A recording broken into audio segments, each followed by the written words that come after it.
வணக்கம்.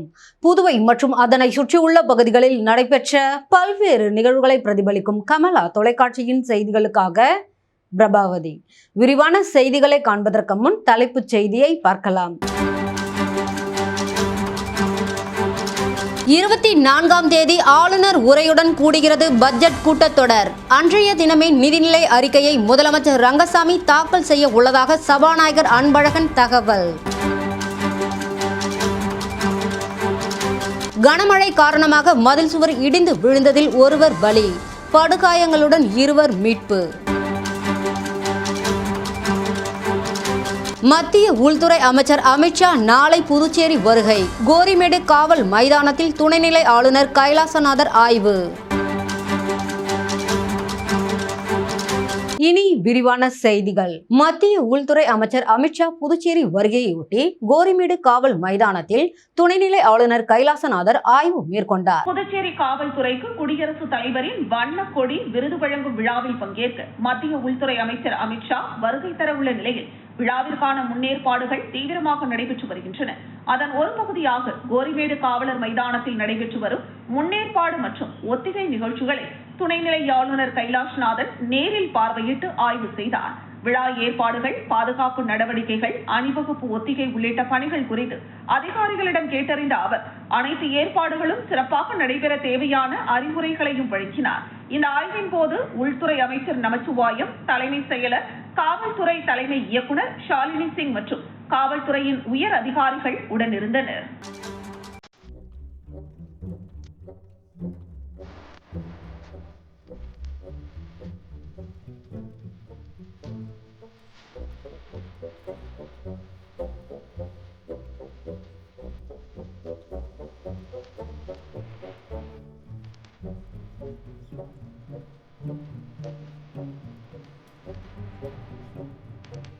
உலக தாய்ப்பால் வாரத்தை முன்னிட்டு மார்டின் அறக்கட்டளை சார்பில் புதுச்சேரி அரசு ராஜீவ்காந்தி மகளிர் மற்றும் குழந்தைகள் மருத்துவமனைக்கு 6 லட்சம் ரூபாய் மதிப்பிலான மருத்துவ உபகரணங்கள் வழங்கப்பட்டது. புதுச்சேரி அரசு ராஜீவ்காந்தி மகளிர் மற்றும் குழந்தைகள் மருத்துவமனைக்கு தாய்ப்பால் வங்கி உபகரணங்கள் மற்றும் பச்சிளம் குழந்தைகள் தீவிர சிகிச்சை பிரிவுக்கான உபகரணங்கள் தேவை என மருத்துவமனை சார்பில் மார்டின் அறக்கட்டளைக்கு கோரிக்கை வைக்கப்பட்டது. இந்த நிலையில் உலக தாய்ப்பால் வாரத்தை முன்னிட்டு மார்டின் அறக்கட்டளை சார்பில் புதுச்சேரி அரசு ராஜீவ்காந்தி மகளிர் மற்றும் குழந்தைகள் மருத்துவமனைக்கு மருத்துவ உபகரணங்கள் வழங்கும் நிகழ்ச்சி Rotary Club of Puducherry Glowing Stars ஏற்பாட்டில் நடைபெற்றது. ராஜீவ்காந்தி மகளிர் மற்றும் குழந்தைகள் மருத்துவமனையில் நடைபெற்ற நிகழ்ச்சியில் லட்சிய ஜனநாயக கட்சியின் தலைவரும் காமராஜ் நகர் தொகுதியின் சட்டமன்ற உறுப்பினரும் Rotary Club of Puducherry Glowing ஸ்டார்ஸின் 100வது உறுப்பினருமான ஜோஸ் சார்லஸ் மார்டின் உத்தரவின்படி மார்டின் அறக்கட்டளை சார்பில் 6 லட்சம் ரூபாய் மதிப்பிலான தாய்ப்பால் வங்கி மருத்துவ உபகரணங்கள் மற்றும் பச்சிளம் குழந்தைகள் தீவிர சிகிச்சை பிரிவுக்கான உபகரணங்கள் மருத்துவமனைக்கு வழங்கப்பட்டது. இதனை லட்சிய ஜனநாயக கட்சியின் நிர்வாக பொதுச் செயலாளரும் Rotary Club of Puducherry Glowing ஸ்டார்ஸின் நிறுவனர் மற்றும் பட்டய தலைவருமான ராம்குமார் மருத்துவமனை நிர்வாகத்தினரிடம் வழங்கினார். நிகழ்ச்சியில் ராஜீவ்காந்தி மகளிர் மற்றும் குழந்தைகள் மருத்துவமனையின் மருத்துவ கண்காணிப்பாளர் ஐயப்பன், மார்டின் குழும CSR மேலாளர் திவாகரன், காமராஜ் நகர் தொகுதி குறைதீர் குழு பொறுப்பாளர் Mohammed Shajitha, Rotary Club of Puducherry Glowing ஸ்டார்ஸின் துணைத் தலைவர் ஹேமா ராணி, செயலாளர் ராஜேஸ்வரி, ரோட்டரி சங்க மருத்துவ திட்ட இயக்குனர் பத்ரிநாத் உள்ளிட்ட ரோட்டரி சங்க நிர்வாகிகள், மருத்துவமனை மருத்துவர்கள் மற்றும் ஊழியர்கள் பலர் கலந்து கொண்டனர். புதுச்சேரியில் 2026-27ஆம் ஆண்டிற்கான பட்ஜெட் கூட்டத்தொடர் வரும் 2ஆம் தேதி காலை ஆளுநர் உரையுடன் துவங்குவதாக தற்காலிக சபாநாயகர் அன்பழகன் தெரிவித்துள்ளார். சட்டப்பேரவையில் செய்தியாளர்களை சந்தித்த சபாநாயகர் அன்பழகன் 16வது சட்டப்பேரவையின் சட்டமன்ற கூட்டம் மே மாதம் 20ஆம் தேதி நடைபெற்று ஒத்திவைக்கப்பட்டது. இதனைத் தொடர்ந்து நடப்பு ஆண்டிற்கான பட்ஜெட் கூட்டத்தொடர் வரும் 24ஆம் தேதி கூடுகிறது. அன்றைய தினம் 9:30 மணிக்கு ஆளுநர் உரையுடன் தொடங்குகிறது. அன்றைய தினம் பிற்பகல் 3 மணி அளவில் நிதித்துறை பொறுப்பு வகிக்கும் முதலமைச்சர் ரங்கசாமி 2026-2027ஆம் ஆண்டிற்கான நிதிநிலை அறிக்கையை தாக்கல் செய்கிறார். சட்டமன்றம் எத்தனை நாள் நடைபெறும் என்பதை அலுவல் குழு கூடி முடிவு செய்யும். இவ்வாறு சபாநாயகர் அன்பழகன் தெரிவித்தார். தேசிய ஜனநாயக கூட்டணியில் அதிமுகவிற்கு சபாநாயகர் பதவி வேண்டும் என்று கோரிக்கை விடுத்து வருகிறோம். கிடைக்கும் என்ற நம்பிக்கை உள்ளதாகவும் சபாநாயகர் அன்பழகன் தெரிவித்தார். தொடர்ந்து பேசிய அவர், டெல்லி சென்று மத்திய உள்துறை அமைச்சர் அமித்ஷாவை சந்தித்தது போன்று நாளை புதுச்சேரி வரவுள்ள மத்திய உள்துறை அமைச்சர் அமித்ஷாவை மரியாதை நிமித்தமாக சந்திப்பேன் என்றும் தெரிவித்தார். சபாநாயகர் தேர்தல் நடக்கும் பட்சத்தில் அதிமுக அதில் போட்டியிடாது என்றும் திட்டவட்டமாக தெரிவித்தார். சட்டப்பேரவையின் முதல் கூட்டம் 20/5/2026 அன்று பேரவை கூடத்தில் நடைபெற்றது. அன்றைய தினம் புதிதாக சட்டப்பேரவைக்கு தேர்ந்தெடுக்கப்பட்ட உறுப்பினர்கள் உறுதிமொழி எடுத்துக்கொண்ட பின் சட்டப்பேரவை ஒத்திவைக்கப்பட்டது. தற்பொழுது மீண்டும் சட்டப்பேரவை எதிர்வரும் 24/8/2026 ஆகஸ்ட் மாதம் 24ஆம் தேதி அன்று காலை 9:30 மணிக்கு கூட்டப்படுகிறது.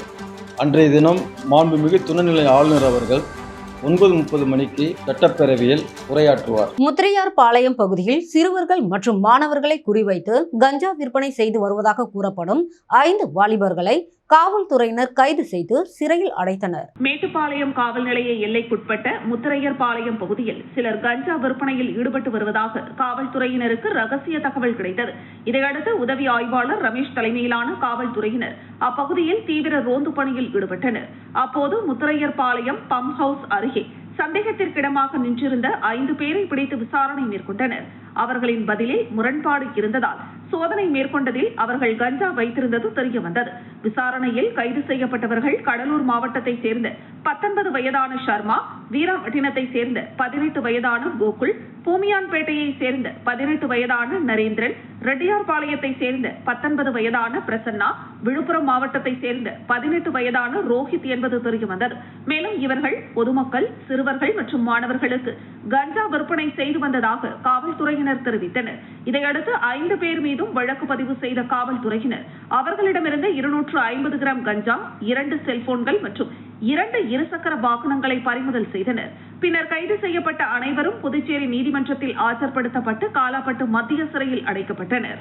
மறைந்த முன்னாள் தமிழக முதலமைச்சர் கலைஞர் அவர்களின் 8ஆம் ஆண்டு நினைவு தினம் கிருமாம்பாக்கம் பகுதியில் தொகுதி செயலாளர் ரவிச்சந்திரன் தலைமையில் அனுசரிக்கப்பட்டது. காலம் தமிழர்களுக்கும் தமிழினத்திற்கும் தந்த அருங்கொடையாம் முத்தமிழறிஞர் கலைஞர் அவர்களின் 8வது ஆண்டு நினைவேந்தல் நிகழ்ச்சி ஏம்பலம் தொகுதி கழகத்தின் சார்பில் மாநில கழக அமைப்பாளர் சிவாவின் மேலான ஆணையின்படி ஏம்பலம் தொகுதிக்குட்பட்ட திருமாம்பாக்கம் கடைவீதி 4 முனை சந்திப்பில் தொகுதி செயலாளர் ரவிச்சந்திரன் தலைமை தாங்க மாநில மகளிர் தொண்டரணி அமைப்பாளர் சுமதி சிறப்பு அழைப்பாளராக கலந்து கொள்ள முன்னாள் மீனவரணி மாநில அமைப்பாளர் தேவநாதன், தொகுதி அவைத் தலைவர் பலராமன், தொகுதி பொருளாளர் இளம்பருதி ஆகியோரின் முன்னிலையில் தொகுதி செயற்குழு உறுப்பினர் விஜயன், ஞானசேகரன் முத்தமிழ் அறிஞர் கலைஞர் அவர்களின் திருவுருவ படத்திற்கு மலர் மாலை அணிவித்தனர்.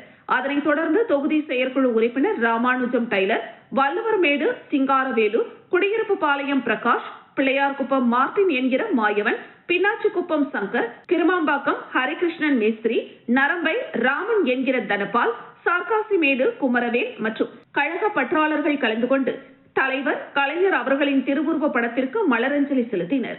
இறுதியில் வள்ளுவர்மேடு சம்மரவேல் நன்றி உரை நிகழ்த்த நினைவேந்தல் நிகழ்ச்சி சிறப்பாக நடைபெற்றது.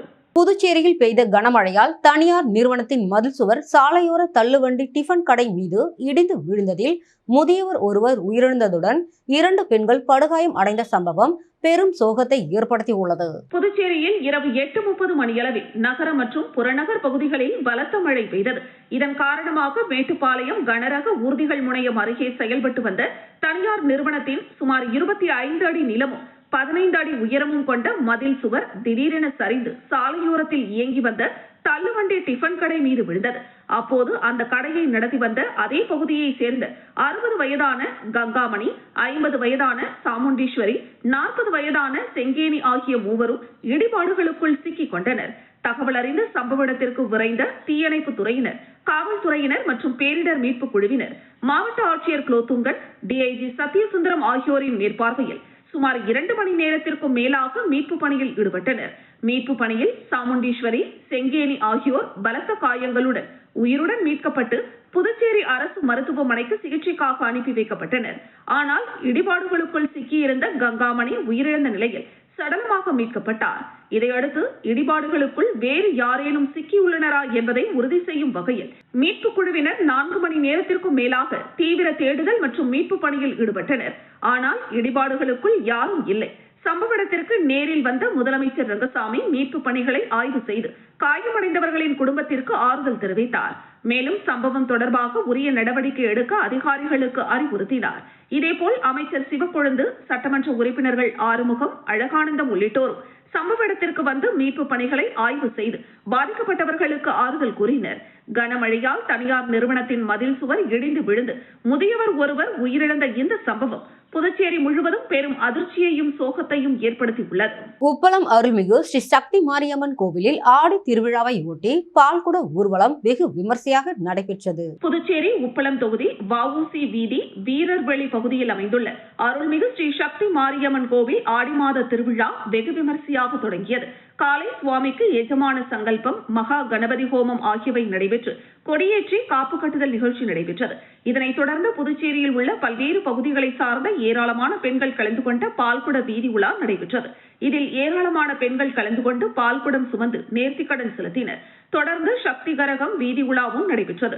நிகழ்ச்சிக்கான ஏற்பாடுகளை அருள்மிகு ஸ்ரீ சக்தி மாரியம்மன் திருக்கோவில் விழா குழுவினர் மற்றும் ஊர் பொதுமக்கள், இளைஞர்கள் செய்திருந்தனர். பள்ளி மற்றும் கல்லூரிகளுக்கு மாணவர்கள் செல்லும் நேரமும் வீடு திரும்பும் நேரமும் கனரக வாகனங்களின் இயக்கத்தை தற்காலிக தடை விதித்து அதிவேகமாக இயக்கப்படும் அனைத்து வாகனங்கள் மீதும் கடுமையான நடவடிக்கை எடுக்க வேண்டும் என்று லட்சிய ஜனநாயக கட்சி தலைவரும் காமராஜர் நகர் தொகுதி சட்டமன்ற உறுப்பினருமான ஜோஸ் சார்லஸ் மார்டின் வலியுறுத்தியுள்ளார். லட்சிய ஜனநாயக கட்சியின் தலைவரும் காமராஜ் நகர் தொகுதியின் சட்டமன்ற உறுப்பினருமான ஜோஸ் சார்லஸ் மார்டின் வெளியிட்டுள்ள அறிக்கையில், எதிர்கால கனவுகளோடு பள்ளிக்கு செல்லும் மாணவர்கள் பாதுகாப்பாக வீடு திரும்ப வேண்டுமே தவிர சாலை விபத்துகளில் உயிரிழக்க கூடாது.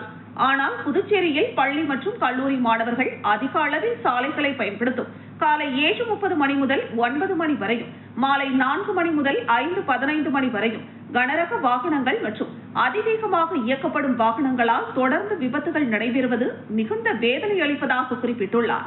சமீபத்தில் மேட்டுப்பாளையத்தில் பள்ளி முடிந்து சைக்கிளில் வீட்டிற்கு திரும்பிக் கொண்டிருந்த 11ஆம் வகுப்பு மாணவி ஹர்ஷவி உயிரிழந்த சம்பவம் ஒவ்வொரு பெற்றோரின் மனதையும் பதற செய்துள்ளது. இதுபோன்ற துயர சம்பவங்கள் இனி ஒருபோதும் நடைபெறக்கூடாது.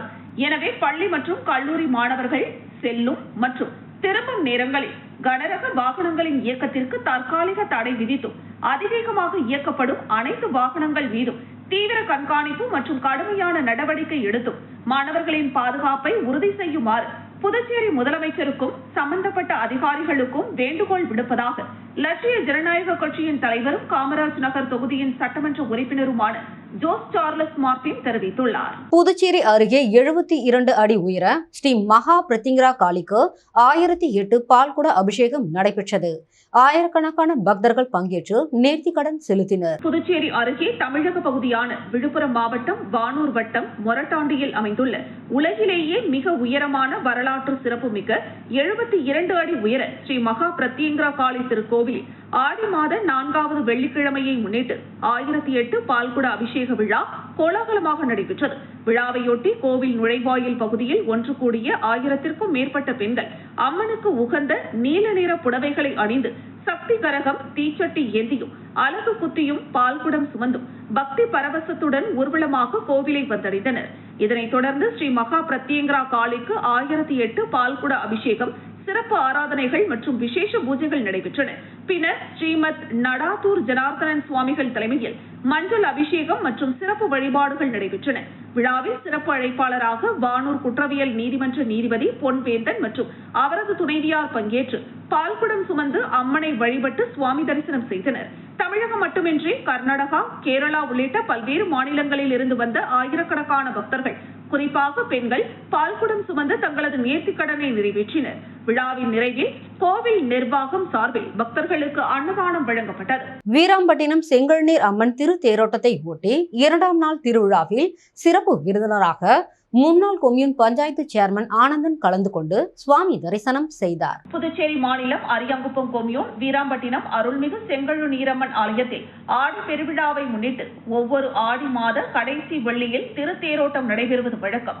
அதன்படி இந்த ஆண்டு ஆடி பெருவிழா கொடியேற்றத்துடன் வெகு விமர்சையாக தொடங்கியது. இதனைத் தொடர்ந்து இன்று காலை 2ஆம் நாள் திருவிழா ஃபைபர் கட்டுமர உரிமையாளர்கள் நலச்சங்க உற்சவம் விமர்சையாக நடைபெற்றது. இதில் பூ மாலைகளுடன் அலங்கரிக்கப்பட்ட செங்கழு நீர் அம்மனுக்கு மகா தீபாராதனை காண்பிக்கப்பட்டு கோவில் வளாகத்தில் ஊர்வலமாக வந்து பக்தர்களுக்கு அருள் பாலித்து ஊரின் முக்கிய வீதிகளின் வழியாக செங்கழு நீரம்மன் வீதி உலாவும் நடைபெற்றது. இதில் சிறப்பு விருந்தினராக அரியாங்குப்பம் கொம்யூன் பஞ்சாயத்து முன்னாள் சேர்மன் ஆனந்தன் கலந்து கொண்டு சுவாமி தரிசனம் செய்து அருள் பிரசாதம் வழங்கினார். முன்னதாக அவருக்கு விழா குழுவின் சார்பில் பொன்னாடை மற்றும் மாலை அணிவித்து மரியாதை செலுத்தப்பட்டது. இதில் உபயதாரர் கமலம்மாள், ஆலய நிர்வாக அதிகாரி பாலமுருகன், விழா குழுவினர், மக்கள் பாதுகாப்பு குழுவினர், வீராம்பட்டினம் கிராம பொதுமக்கள் உள்ளிட்ட பல்வேறு பகுதிகளைச் சேர்ந்த ஏராளமான பொதுமக்கள் கலந்து கொண்டு சுவாமி தரிசனம் செய்தனர். தொடர்ந்து வரும் 21ஆம் தேதி நடைபெறும் ஆடி பெருவிழாவில் 9ஆம் நாள் திருவிழாவில் திருத்தேரோட்டம் நடைபெறுகிறது. திண்டிவனத்தில் உள்ள ஏடிஎம்களில் பணம் எடுக்க வரும் முதியவர்களை குறிவைத்து உதவி செய்வது போல் நடித்து நூதன முறையில் பணத்தை திருடிய ஆந்திர மாநில இளைஞர் கைது செய்யப்பட்டுள்ளார். திண்டிவனம் கோட்டைமேடு செந்தமிழ் நகரை சேர்ந்த ஓய்வு பெற்ற கிராம நிர்வாக அலுவலர் 90 வயதான சீனிவாசன் திண்டிவனம் நேரு வீதியில் உள்ள தேசியமயமாக்கப்பட்ட வங்கி ஏடிஎம்மில் பணம் எடுக்க சென்றுள்ளார்.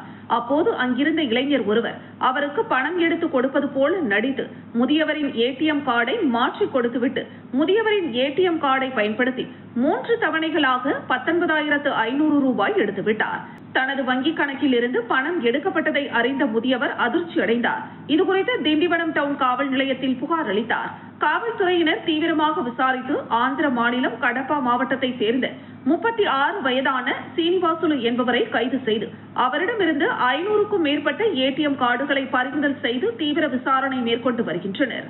போதைப்பொருள் ஒழிப்பு குறித்து விழிப்புணர்வு பேரணி வெள்ளிமேடுபேட்டை அரசு பள்ளியில் நடைபெற்றது. வெள்ளிமேடுபேட்டை அரசு மேல்நிலைப் பள்ளி மாணவர்கள் மற்றும் ஆசிரியர்கள் மற்றும் காவல்துறை இணைந்து நடத்திய போதைப் பொருட்களால் ஏற்படும் தீமைகள் மற்றும் போதைப் பொருட்கள் தடுப்பு தொடர்பான விழிப்புணர்வு கலை நிகழ்ச்சிகள் பள்ளியில் நடைபெற்றது. அதனைத் தொடர்ந்து திண்டிவனம் டிஎஸ்பி ராதாகிருஷ்ணன் மற்றும் பள்ளியின் தலைமை ஆசிரியர் ரவி, உதவி ஆய்வாளர் செந்தில் முருகன் ஆகியோர் சேர்ந்து விழிப்புணர்வு பேரணி நடத்தப்பட்டது. மாவட்ட குழந்தைகள் பாதுகாப்பு உதவி மைய வழக்கு பணியாளர் லட்சுமிபதி மற்றும் மாணவர்கள் சுமார் 700 பேர் நிகழ்ச்சியில் கலந்து கொண்டனர். மறைந்த தமிழகம் முன்னாள் முதலமைச்சர் டாக்டர் கலைஞர் அவர்களின் 8ஆம் ஆண்டு நினைவு தினம் மரக்காணம் நகர திமுக சார்பில் அனுசரிக்கப்பட்டது. விழுப்புரம் வடக்கு மாவட்ட மரக்காணம் நகர திமுக சார்பில் முன்னாள் முதலமைச்சர் கலைஞர் கருணாநிதியின் 8வது ஆண்டு நினைவு தின நிகழ்ச்சி மரக்காணம் பேருந்து நிலையம் அருகில் நடைபெற்றது. அலங்கரித்து வைக்கப்பட்டிருந்த கலைஞர் கருணாநிதியின் உருவப்படத்திற்கு விழுப்புரம் வடக்கு மாவட்ட துணை செயலாளர் ரவிக்குமார் தலைமையில் திமுகவினர் மலர் தூவி மரியாதை செலுத்தினர். இந்த நிகழ்ச்சியில் திமுகவின் பல்வேறு அணிகளைச் சேர்ந்த நிர்வாகிகள் கலந்து கொண்டனர். உறவினர் போல் நடித்து பத்திரிகை வைப்பதாக கூறி வீட்டினுள் நுழைந்த மர்ம நபர் முதியவரின் கவனத்தை திசை திருப்பி நகையை கொள்ளையடித்த நிலையில் காவல்துறையினர் அவரை கைது செய்தனர். மரக்காணம் மேல்வீதி தெருவில் வசித்து வரும் மின்சார வாரியத்தில் பணிபுரிந்து ஓய்வு பெற்ற 72 வயதான சுப்பிரமணி என்பவருடைய வீட்டில் மர்ம நபர் ஒருவன் திடீரென உள்ளே வந்து பெரியவரை சந்தித்து உறவினர் போல் நடித்து, ஐயா, நான் ஆறுமுகம் வாத்தியாரின் மகன், நலமாக இருக்கிறீர்களா என்று நலம் விசாரித்து வீட்டிற்குள் நுழைந்து உள்ளே இருந்த பெரியவரின் மனைவியிடம் நலம் விசாரித்து, உங்களுக்கு பத்திரிகை கொடுக்க வேண்டும், வீடு கட்டி உள்ளேன், கண்டிப்பாக கிரக பிரவேசத்திற்கு நீங்கள் குடும்பத்துடன் வர வேண்டும் என்று கூறி போலியான பத்திரிகையை காட்டி கையில் 2000 ரூபாய் கொடுத்து கவனத்தை திசை திருப்பி உள்ளார். பணத்தை சாமி படம் முன்பு வைத்து படைத்து தன்னை ஆசீர்வாதம் செய்யுமாறு கேட்டு சாமி அறைக்குள் சென்று உங்கள் கையில் 100 ரூபாய் கொடுங்கள் என்று கேட்டுள்ளார். இதை உண்மை என்று நம்பிய பெரியவர் பீரோவை திறந்து 100 ரூபாய் எடுத்துக் கொடுப்பதற்காக திரும்புவதற்குள் 2 வினாடியில் கவனத்தை திசை திருப்பி பின்பக்கம் இருந்த பீரோவில் இருந்து 3 பவுன் செயினை எடுத்து மர்ம நபர் சில வினாடிகள் பேசிவிட்டு உடனே வீட்டிலிருந்து சென்று விட்டார். அவன் சென்ற சிறிது நேரத்தில் குழம்பிய பெரியவர், யார் இவன், எதற்காக வந்தான், பத்திரிகை கொடுத்தான், நமக்கு என்ன உறவு என்று யோசித்து சந்தேகம் அடைந்து பீரோவை திறந்து பார்க்கும் போது 3 பவுன் செயின் காணாமல் போனதை அறிந்து அதிர்ச்சி அடைந்தார். உடனடியாக மரக்காணம் காவல் ஆய்வாளர் பரணிநாதனிடம் புகார் அளித்த நிலையில் உதவி ஆய்வாளர் மணிகண்டன் தலைமையிலான காவல்துறையினர் தீவிர விசாரணை மேற்கொண்டனர். விசாரணையில் மர்ம நபர் நாகப்பட்டினத்தில் இருந்து கைது செய்யப்பட்டு அவரிடமிருந்து திருடப்பட்ட 3 பவுன் செயின் பறிமுதல் செய்யப்பட்டு மரக்காணம் காவல் நிலையத்திற்கு அழைத்து வந்தனர். அவனது பெயர் விக்னேஷ். இதையடுத்து பெரியவரை அழைத்து வந்து அவரிடம் நகை ஒப்படைக்கப்பட்டது. பெரியவர் கண்ணீர் விட்டு காவல்துறையினருக்கு நன்றி தெரிவித்தார்.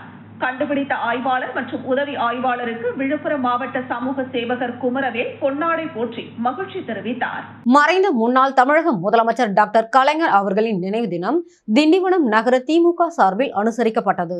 விழுப்புரம் மாவட்டம் திண்டிவனம் RS பிள்ளை சந்திப்பில் உள்ள சேகர் மருத்துவமனை அருகே முத்தமிழ் அறிஞர் கலைஞர் அவர்களின் நினைவு நாளை முன்னிட்டு அலங்கரித்து வைக்கப்பட்டிருந்த அவரது திருவுருவ படத்திற்கு மாவட்ட அவைத்தலைவர் டாக்டர் சேகர் தலைமையில் திமுக நிர்வாகிகள் மலர் தூவி அஞ்சலி செலுத்தினர். இதில் திண்டிவனம் நகரமன்ற தலைவர் நிர்மலா ரவிச்சந்திரன் உள்ளிட்ட நகர திமுக நிர்வாகிகள் மற்றும் நகரமன்ற உறுப்பினர்கள் கலந்து கொண்டனர்.